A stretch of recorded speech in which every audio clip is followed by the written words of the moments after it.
दरम्यान एकीकडे विरोधकांनी या सगळ्या मतदार यादीतल्या घोळ्यांसंदर्भात गंभीर आरोप केलेले असताना तसं सत्ताधारी पक्षातले काही नेते देखील याबद्दल बोलतायत।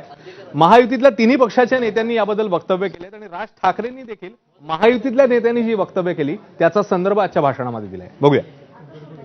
केवळ राजकीय स्टंटबाजी आणि केवळ उद्या निवडणुकीत पराभव झाल्यानंतर कारण हे देण्याकरता मोर्चा आहे आणि दुबार तिबार नावं मतदारीत नसावी याकरता ऑलरेडी आम्ही निवडणूक आयोगाशी कितीतरी वेळा आम्ही या ठिकाणी आमची बाजू या ठिकाणी मांडली आहे। दुबार तिबार नावं कमी केले पाहिजे।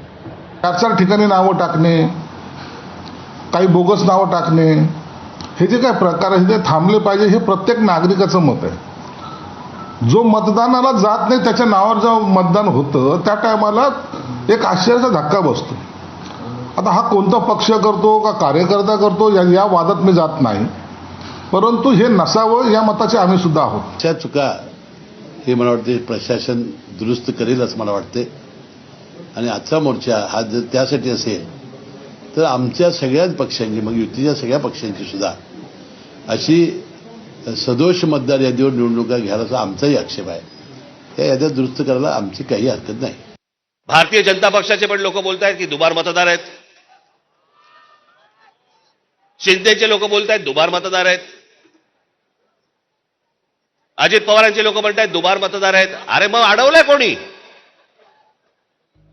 मग हा निवडणूक घेण्याची घाई का करतात? त्या पूर्ण पारदर्शक केल्यावरती